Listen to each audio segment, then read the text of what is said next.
सप्रेम नमस्कार. आपल्या सर्वांना माहित आहे की आपल्या वसईला ऐतिहासिक, सांस्कृतिक आणि उत्तम असा साहित्यिक वारसा मिळालेला आहे.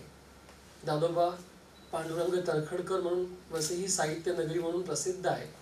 आणि आजच्या दिवशी फादर पॅट्रिक यांनी ह्या साहित्य सागरात त्यांचं पुस्तक विमोचन त्यांचं झालेलं आहे आणि त्याद्वारे भर घातलेली आहे.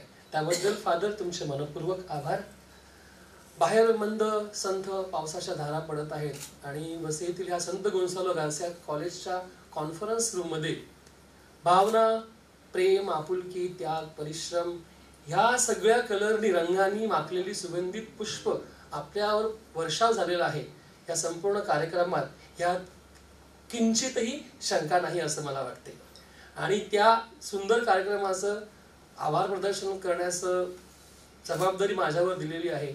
त्याबद्दल तो मान आहे असं मला वाटते. म्हणून प्रथम मी आयोजकांना धन्यवाद देतो. मंचावर आणि खाली खूप सारे मान्यवर आहेत, मान्यवरांची मानदेवी आली आहे. त्यामुळे कोणाचं नाव राहील का हे मला आताच भीती वाटलेली आहे. तरी सुद्धा औपचारिकता म्हणून आभार प्रदर्शनासाठी मी धारिष्ट करत आहे असं म्हणत आहे. आजच्या कार्यक्रमाचे अध्यक्ष वसईचे मेंढपाळ आर्चबिशप डॉक्टर फेलिक्स मच्छाडो. अत्यंत त्यांच्या कामात त्यांच्या बऱ्याचशा मीटिंग्स असतात, त्यात ते बिझी असतात, तरी देखील त्यांनी हा वेळ काढला आणि हा खूप मोठा वेळ काढलेला आहे. आपण माहिती असेल बरेच 1-2 तास झाले आपण इथे आहोत. तर हा एवढा अमूल्य वेळ त्यांनी दिला आणि आपल्या सगळ्यांना वैचारिक खाद्य त्यांनी त्यांच्या अध्यक्षीय भाषणातून दिलं. त्याबद्दल आर्चबिशप तुमचे मनपूर्वक आभार. आम्ही तुम्हाला शतशः ऋणी आहोत. आज या कार्यक्रमासाठी बिशप डाबरे देखील येणार होते, परंतु ते काही कारणास्तव येऊ शकले नाही. त्यांच्या अनुपस्थितीत त्यांचे देखील आभार मानतो. फादर जॉन फर्गोस वसई धर्म प्रांताचे सांप्रत ते प्रशासक आहेत आणि आमच्या कॉलेजचे देखील ते मॅनेजर आहेत. पापडी धर्मग्रामाचे प्रमुख धर्मगुरू आहेत. त्यांच्यावर देखील खूप जबाबदाऱ्या आहेत आणि तरी देखील त्यांनी हा वेळ आपल्यासाठी दिला. ह्या कार्यक्रमात ते अगदी हजर राहिले आणि फादरांनी त्यांच्या भाषणात सांगितलेलं की या पुस्तकामागे त्यांचा देखील मोलाचा वाटा आहे. त्याबद्दल फादर जॉन तुमचे मनपूर्वक आभार. ह्या कार्यक्रमाची जेव्हा आखणी चालायची तेव्हा प्राध्यापक आमचे प्रिन्सिपल तसेच फादर थॉमस आणि मॅडम ते केबिन मध्ये बसलेले असायचे.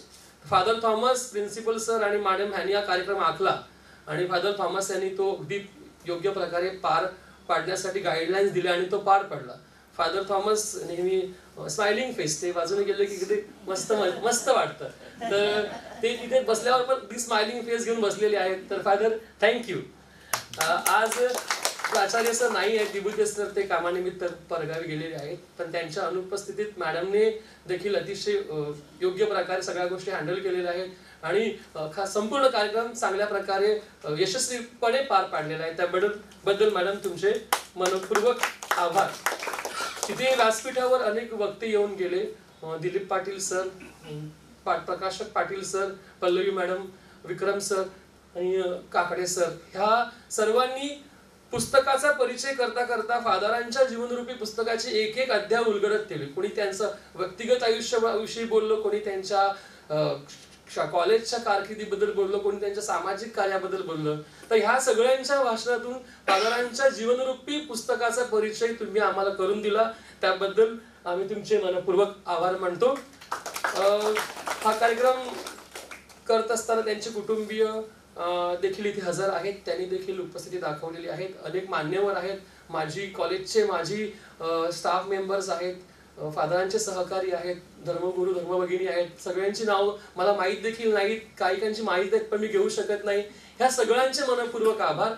फादरांनी खास सांगितलेलं आहे की ज्यांनी टेक्निकल स्टाफने तो चहा पाण्याचा कार्यक्रम घेतला त्यांचं नाव विसरायचं नाही. तर फ्रँकी आणि टीम ह्यांचे देखील मनपूर्वक आभार. एरिना मॅडमने इथे येऊन प्रार्थना केली आणि रुबिना मॅडम त्या मुळात हाडाच्या मार्केटिंगच्या शिक्षिका आहेत, पण त्यांनी आज शब्दाचं मार्केटिंग अतिशय उत्तम प्रकारे केलेलं आहे. सुंदर सूत्रसंचलनाबद्दल मॅडम तुमचे आभार. तरी देखील अनावधानाने कोणाचं नाव राहिलं असेल, फोटोग्राफर, अरेंजर, लाईट, साऊंड व्यवस्था, सगळ्यांचे मनापासून आभार. धन्यवाद. थँक्यू. आणि गॅटिंगने हे धारिष्ट केल्याबद्दल त्याचे देखील मनापासून आभार.